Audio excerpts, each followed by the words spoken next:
د امریکا جمهور رئیس باراک اوباما پر امریکا باندې د سپټمبر د میاشتې د 11 نیټې د حملې د 9 کالیزې د یادونې نه یوه ورځ مخکې وویل امریکا د اسلام سره په جګړه کې نه ده.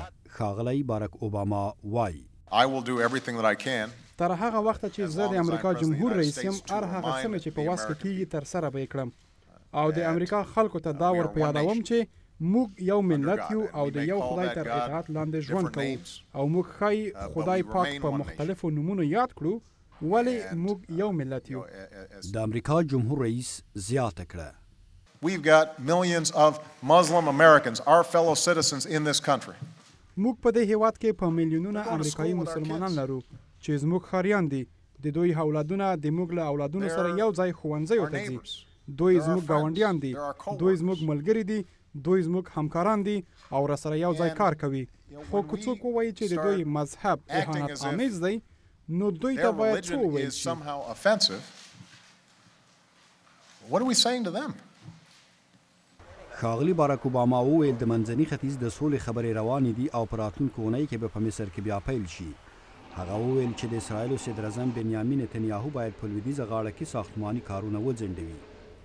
هغه دا خبره ومنله چې هغه په خپلو انتخاباتي مبارزو کې د دې وعده کړې وه چې په کیوبا کې به د ګوانتنامو زندان تړي چې تر اوسه پورې دا کار نامعلوم پاتې دی.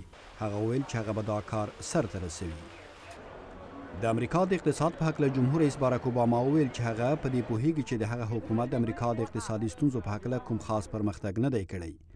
په دې ځای کې داسې پوښتنه راولاړیږي چې آیا د نوامبر د میاشتې پارلماني انتخابات به د هیواد په اقتصاد څه تاثیر واچوي او که نه؟ خو جمهور رئیس وویل چې امریکایان د اوسني نظریات د پخوا وخت یعنی د جمهوریت غوښتونکو د وخت له دورې سره پرتله کړي.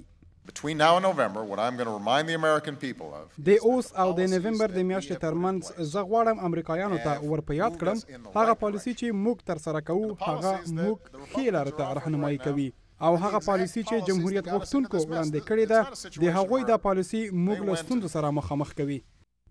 جمهور رئیس اوباما وویل چې جمهوریت غوښتونکي په دې موضوع کلک ولاړ دي چې له بډایه خلکو څخه د ټکس وانخیستل شي. خو هغه زیاته کړه چې د کار د منځني اقتصاد لرونکي امریکایان په یوه تګناکې راوستي دي. جمهور رئیس وویل چې دا کار کیدای شي چې د خبرو له لارې حل شي. غورځنګ د امریکا غږ آشنا تلویزیون واشنګټن.